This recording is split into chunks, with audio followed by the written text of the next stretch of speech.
Kamusta po kayo? Bago po ang lahat, first things first.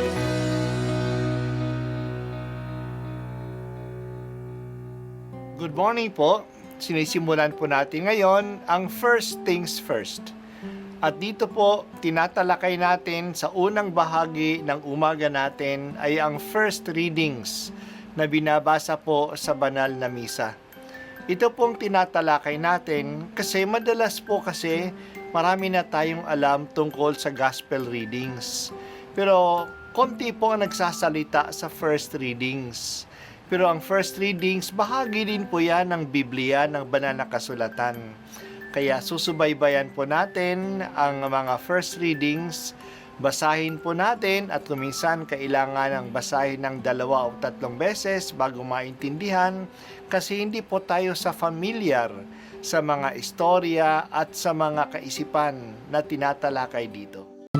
Alam ninyo kung ano ang itinubos sa inyo sa walang kabuluhang pamumuhay na inyong minana sa inyong mga magulang.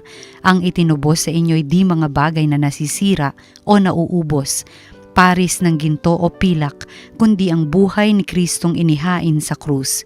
Siya ang korderong walang batik at kapintasan.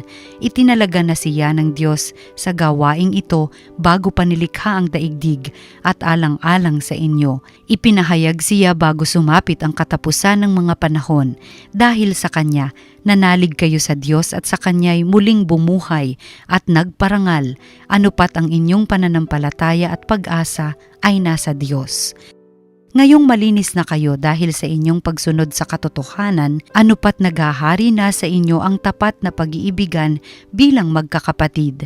Naway maging maalab at taos sa puso ang inyong pagmamahalan, sapagkat muli kayong isinilang, hindi sa pamamagitan ng tao, kundi sa bisa ng buhay at walang kamatayang salita ng Diyos.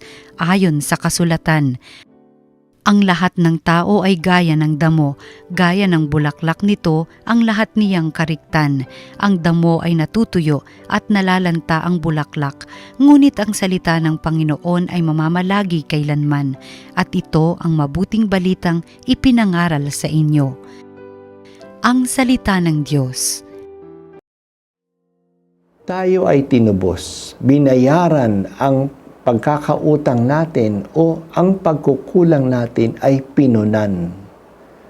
Tinubos tayo sa walang kwentang buhay ng kasalanan na minana natin. Ang ginamit na pantubos sa atin ay hindi pera, hindi ginto o pilak. Ito walang iba kundi ang buhay ni Jesus na kanyang inalay sa krus. Nung lumang tipan, ang pantubos na ginagamit sa templo ay ang dugo ng kordero. Ngayon si Jesus na ang kordero ng Diyos. Kordero na walang batik at kapintasan na nagtubo sa atin. Ang pangyayaring ito ay matagal ng plano ng Diyos bago pa niya nilikha ang mundo. This is not just an afterthought. It was already in the mind of God long time ago. Itinalaga na si Jesus sa gawaing ito at nangyari nga ito nung siya ay namatay at muling nabuhay. Kaya sa ating pagtanggap kay Jesus, ang ating pag-asa at pananampalataya ay nasa Diyos kasi ang Diyos ang may plano nito. Ngayong narinis na tayo dahil sa ating pagsunod sa katotohanan na mahal tayo ng Diyos, dapat maghari sa atin ang tapat na pagmamahalan bilang magkakapatid. Naging magkakapatid tayo nung tayo ay muling isinilang sa ating pagtanggap sa buhay at walang kamatayang salita ng Diyos. Tanggapin natin ang salita ng Diyos. Dahil dito, tayo may pananampalataya.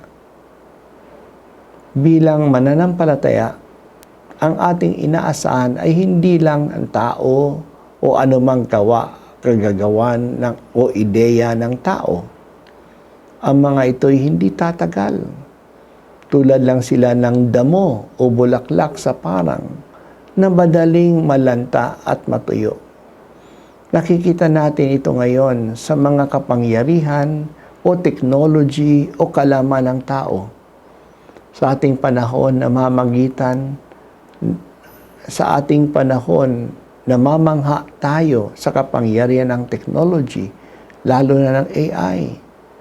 Napapakinggan natin ang sophistication ng mga sandata. Marami na ang nagagawa ang mga robots. Ang mga ito ay lilipas din, pati ang kapangyarihan ng mga tao at ng mga bansa. Maniwala tayo. Ang salita ng Diyos lamang ang mamamalagi kailanman. Dito lang tayo umasa. Hindi tayo bibiguin ito. Dito tayo kumapit. Panatag ito. Panginoon, sa aming mundo ngayon na puno ng pagbabago at nakamamangha ng mga bagay, ilagay po sana namin ang aming tiwala sa talagang mananatili. Ikaw at ang iyong salita.